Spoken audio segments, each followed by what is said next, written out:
அனைவருக்கும் வணக்கம். கர்மண்யேவாதிகாரஸ்ய மாபலேஷு கதாச்சனா மா கர்ம பலேஹே துர்பூர் மாதே சங்கோத்சவ கர்மணி. இது பார்த்தீங்கன்னா பகவத்கீதையினுடைய ஸ்லோகம். இந்த ஸ்லோகத்துக்கும் ஜோதிடத்திற்கும் சம்பந்தம் இருக்கா? இருக்கு. இது எங்கு சொல்லப்பட்ட ஸ்லோகம் அப்படின்னு பார்த்தீங்கன்னா பகவத்கீதையில அர்ஜுனனுக்கு கிருஷ்ண பரமாத்மா சொன்ன ஸ்லோகம் தான் இதுன்னு சொல்லலாம். பகவத்கீதை உபதேசம். இந்த மாதிரி விஷயங்கள் தான் சனாதன தர்மம் சொல்லி கொடுக்குதுன்னு சொல்லலாம். பகவத்கீதை எங்கிருந்து வந்தது? சனாதன தர்மத்திலிருந்து வருது. நிறைய பேர் சனாதன தர்மத்தை ஒழிக்க வேண்டும் அப்படின்னு சொல்லிட்டு இருக்காங்க.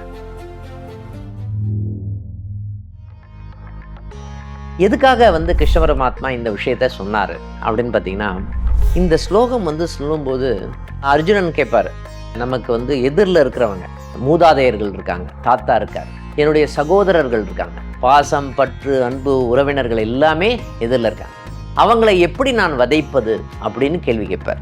யார்? அர்ஜுனன் கேட்பார். அப்போ கிருஷ்ண பரமாத்மா சொல்லுவார், கடமையை செய்யும் பொழுது நீ உறவுகளை பார்க்கக்கூடாது. ஒரு தர்மத்தை செய்யும் பொழுது இந்த தர்மம் செய்கிறோம் அப்படின்னா உங்களுக்கு என்ன ஸ்ட்ரெயிட் ஃபார்வர்டாக நீங்கள் பண்ணணுமோ அதை பண்ணணும். நீங்கள் அதில் உறவுகள், ஐயோ உறவுகளே தப்பு பண்ணியிருக்காங்க அப்படின்னு சொல்லும்போது அவங்கள எப்படி நான் வதைப்பதுன்னு கேள்வி கேட்டீங்க அப்படின்னு சொன்னாவே அது பார்த்திங்கன்னா நமக்கு கர்மாவை இன்னும் அதிகரிக்கும்.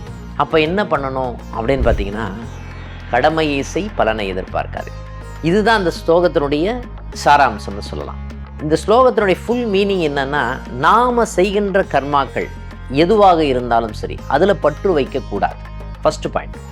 ரெண்டாவது, இது பலன் கொடுக்குமா கொடுக்காதா, இதிலிருந்து என்ன விளைவுகள் எனக்கு ஏற்படும், எனக்கு பெனிஃபிட் வருமா வராதா, எனக்கு ஊதியம் வருமா வராதா, எனக்கு இதனால் என்ன பிரதிபலன் வரப்போகிறது இப்படின்னு பார்த்தோம் அப்படின்னு சொன்னாவே அது சம்மந்தப்பட்ட விஷயங்கள் பிரச்சனை கொடுக்குமா? பிரச்சனை கொடுக்கும். நம்ம கர்மாவை கூட்டுமா? கூட்டும். ஏன்னா பாசம், அன்பு, நேசம், பற்று எல்லாமே நம்ம ஏல்பி லக்னத்துக்கு 5ஆம் பாவம்னு சொல்லக்கூடிய மனசை சாரும்னு சொல்லலாம். ஓகேங்களா? அதில் பலனை எதிர்பார்க்கக்கூடாது. வேலை பண்ணுறதே சம்பாதிக்கிறது தான் சார் வேலை பண்ணுறேன், இதில் எப்படி சார் நீங்கள் பலனை எதிர்பார்க்கக்கூடாதுன்னு சொல்கிறீங்க? நீங்கள் எல்லாமே கடமைகள், சர்வீஸு, அதே மாதிரி வேலை, தொழில், கர்மான்னு சொல்கிறோம். அது கர்மாக்காக தான் நம்ம பிறந்திருக்கோம். இது எல்லாமே பார்த்திங்கன்னா 10ஆம் பாவத்தை சொல்லும். இந்த 10ஆம் பாவம்ன்ற கர்மாவை நாம் செய்வதற்காக தான் இங்கே பிறந்திருக்கோம். கர்மான்னா என்னங்க? செயல் அப்படின்னு சொல்லலாம், கடமைன்னு சொல்லலாம். அந்த கர்மாவை செய்வதற்கு பதிலாக நாம் பாசம், உறவு, பற்று, நேசம் இந்த மாதிரி விஷயங்களை பார்த்தோன்னு வச்சுக்கோங்களேன், அது நமக்கு பிரச்சனை கொடுக்குமா? கண்டிப்பாக பிரச்சனை கொடுக்கும். நாம் அந்த மாதிரி பற்று வச்சோம்னா என்ன ஆகும் சார்? அது பிரச்சனையை ஏற்படுத்தும்.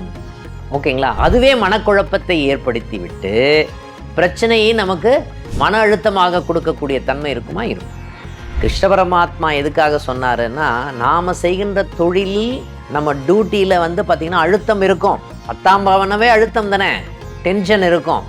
நான் ஹாப்பியாக ஜாப் பண்ணணும், சந்தோஷமாக ஜாப் பண்ணணும் அப்படின்னு எதிரே பார்க்கக்கூடாது. நாம் செய்கின்ற கடமையை சின்சியராக செய்துவிட்டு வெளியே வர வேண்டும். அவ்வளோதான் விஷயமே. உதாரணம் சொன்னோன்னா நமக்கு தெரியும். ஏல்பி லக்னம் மிதுன லக்னமாக வருகிறது அப்படின்னு சொன்னோன்னா 10ஆம் பாவம் எது அப்படின்னா மீன ராசி ஆகலாம். இந்த மீன ராசியில் அதிபதி யார்? குரு பகவான். குரு பகவானே அங்கே இருக்காருன்னு வச்சுக்கோங்க. குரு பகவான் அங்கே இருக்கார். 5ஆம் இடத்துக்குரியவன் யார்? சுக்கிர பகவானாக வருவார்.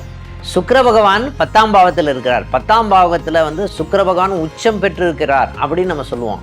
ஆனால் அவனுக்கு இந்த மனக்குழப்பமும் டென்ஷனும் பதட்டமும் இருக்குமா? வேலையில் இருக்கும். இவன் என்ன பண்ணுவான்னு பார்த்தீங்கன்னா, இந்த காலகட்டத்தில் பிஸ்னஸ் ஆரம்பிக்கிறேன் அப்படின்னு ஆரம்பித்தான்னு வச்சுக்கோங்களேன், மாட்டுவான். இந்த டைமில் பிஸ்னஸ் பண்ணலாமா? பண்ணவே கூடாது. மிதுன லக்னம், ஏல்பி லக்னம், 10ஆம் பாவத்தில் குருவும் சுக்கிரனும் இருக்கிறார். அப்போது இந்த பாசம், நேசம், அன்பு சம்பந்தப்பட்ட விஷயங்களே பார்த்திங்கன்னா வேலையை கெடுத்து விடும். நாம் செய்கின்ற முயற்சியே பிரச்சனை ஏற்படக்கூடிய தன்மை இருக்குமா? இருக்கும். இந்த டைமில் பிஸ்னஸே பண்ணக்கூடாதுன்னு நம்ம சொல்லுவோம். அந்த பிஸ்னஸில் கடனை ஏற்படுத்தக்கூடிய தன்மை இருக்குமா? இருக்கும். அதனால தான் இந்த காலகட்டத்தில் நம்ம பிஸ்னஸே செய்யக்கூடாது. வேலை சம்பந்தப்பட்ட விஷயங்கள் பண்ணணுமா? பண்ணலாம். ஆனால் பலனை எதிர்பார்த்து ஒரு வேலையை செய்தாலே அது பிரச்சனைக்கு உண்டான தன்மையை கொடுக்குமா? கொடுக்கும்னு சொல்லலாம். யாருக்கெல்லாம் வேலை சம்பந்தப்பட்ட பிரச்சனைகள், மன அழுத்தம் இருக்கிறதோ, இந்த வீடியோவில் இருக்கக்கூடிய விஷயங்களை உணர்ந்து, நான் சொன்ன தகவலை உணர்ந்து இந்த ஸ்லோகத்தை நீங்கள் சொன்னீங்க அப்படின்னு சொன்னாவே உங்கள் வேலை தொழில் சம்பந்தப்பட்ட அழுத்தம் குறைவதற்குண்டான தன்மை இருக்குமா? இருக்கும்னு சொல்லலாம். இந்த மாதிரி விஷயங்கள் தான் சனாதன தர்மம் சொல்லி கொடுக்குதுன்னு சொல்லலாம். பகவத்கீதை எங்கேருந்து வந்தது? சனாதன தர்மத்திலிருந்து வருது.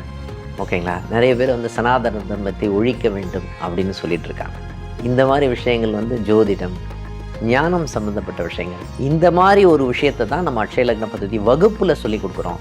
அதனால யாரெல்லாம் வந்து அக்ஷய லக்ன பദ്ധதி வகுப்பு படிக்கணும்னு நினைக்கிறீங்களா, இப்போ வந்து வகுப்பு ஸ்டார்ட் ஆக போது, வந்து இணைந்து பயன்பெறுங்கள். நன்றி, வணக்கம். ஜோதிடத்தின் பரிணாம வளர்ச்சி. ALP ஜோதிடம், உங்க வாழ்க்கை உங்க கையில்.